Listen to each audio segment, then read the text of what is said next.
Olá, meus amigos, tudo bem com vocês? Espero que sim.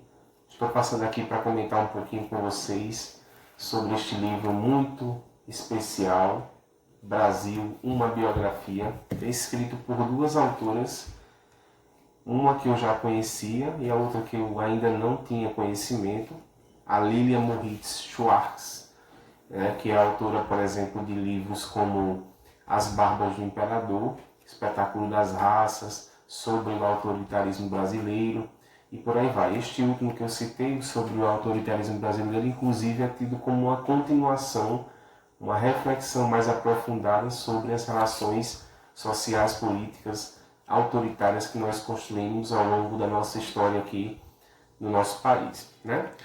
Então, de início, a gente tem que entender que este livro, eu vou deixar até aqui ele em evidência para que vocês possam visualizar, né? Essa foto de capa me chamou muito a atenção porque se trata dos candangos, que eram os trabalhadores, geralmente migrantes aqui da região Nordeste, que iam para Brasília trabalhar na construção da cidade projetada, né? A capital do Brasil, que foi projetada e inaugurada lá nos anos 60.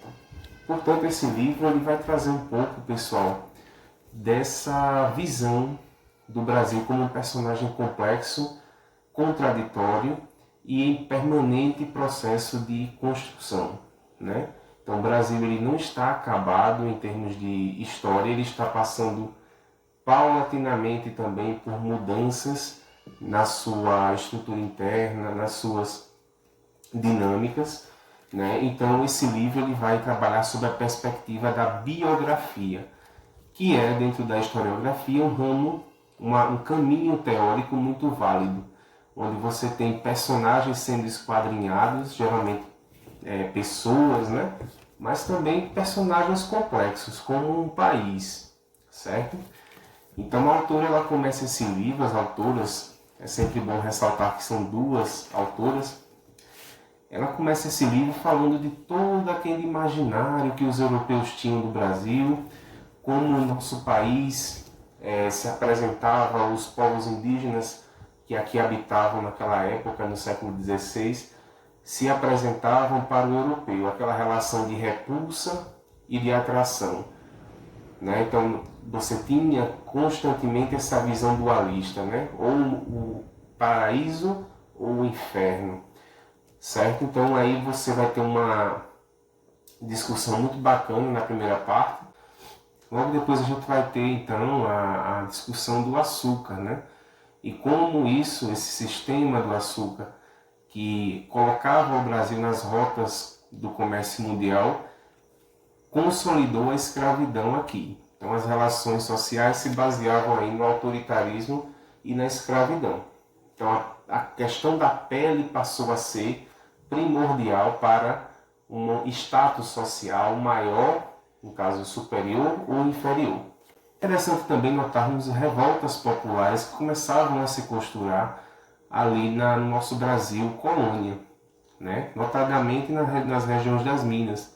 Então a autora ela vai pegar contextos como as conjurações, as inconfidências, né? Processos de levantes mesmo internos para esquadrinhar essa relação política de independência que o Brasil vinha construindo, claro, situando o Brasil no contexto internacional, no contexto europeu de instabilidade política lá em Portugal, né, de conflitos com nações como a França, né? Então nós tínhamos também um quadro muito complexo no continente europeu.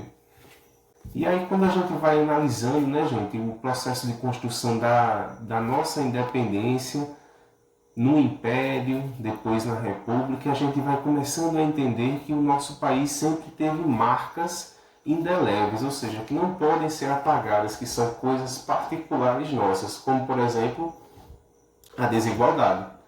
Então a desigualdade é algo muito brasileiro, a desigualdade de oportunidades, a desigualdade de renda, a desigualdade social. Então esta narrativa deste personagem que teve momentos de avanço qualitativo, momentos de grandes retrocessos, como a gente vai ver aqui na época da ditadura militar, onde a imprensa era perseguida, os estudantes não tinham liberdade de expressão, as universidades não tinham autonomia e os cidadãos comuns eram vigiados permanentemente por um sistema ditatorial, cerceador de liberdades individuais. E também abriu-se um leque para a discussão de um novo projeto de país com o Brasil República. Então a autora ela vai trazer, por exemplo, eu achei brilhante a parte que ela fala da Constituição Federal, os avanços que a Constituição que nós temos até hoje possibilitaram ao brasileiro. A possibilidade de nós termos a igualdade, a questão da cidadania, tanto que ela é chamada Constituição Cidadã, mas também abre um leque para entendermos o Brasil que está vindo agora, o Brasil do futuro. Um Brasil que pode sim ter avanços e pode também continuar com muitos retrocessos. Inclusive, neste contexto de avanços e retrocessos, podemos sim afirmar que o contexto atual não perspectiva nenhum avanço significativo em termos de cidadania, de inclusão e de redução das desigualdades que nós temos. Então nós temos um governo que muitas vezes, para não dizer sempre, nega racismos, nega estruturas sociais injustas que nós temos, nega as desigualdades, estabelece e que estimula o autoritarismo com bravatas, com incentivo à violência e com apologia às armas. E agora, inclusive, taxando livros. Né? Então, ser brucutu no Brasil para o futuro, quem sabe vira em moda. Espero que não, claro que foi uma ironia, né, gente? Mas é isso, pessoal. Este livro, para mim, foi de grande aprendizado. Então, a minha dica literária deste vídeo é Brasil, uma biografia. O preço médio dele gira em torno de R$60, se não aumentar o imposto, né, sobre o livro. Mais uma vez tenho que falar sobre isso. Mas é um livro, um investimento que vale a pena e que, se você puder, eu recomendo que você adquira. Para mim, na minha visão, né, pessoal, como estudante, como professor, eu entendo que é o melhor livro de História do Brasil em volume único que eu já li. Né? Melhor, inclusive, do que o ótimo Boris Fausto, melhor do que o de Jorge Caldeira e de outros autores que eu tive a oportunidade de conhecer. Tá certo? Então é isso, minha gente. Se cuidem, estudem, leiam, se informem. Quem lê, né, não vi ler, tem consciência crítica, tem voz e consegue interpretar a sua realidade e transformá-la. Tá certo? Um abraço carinhoso para todos vocês. Tchau, tchau.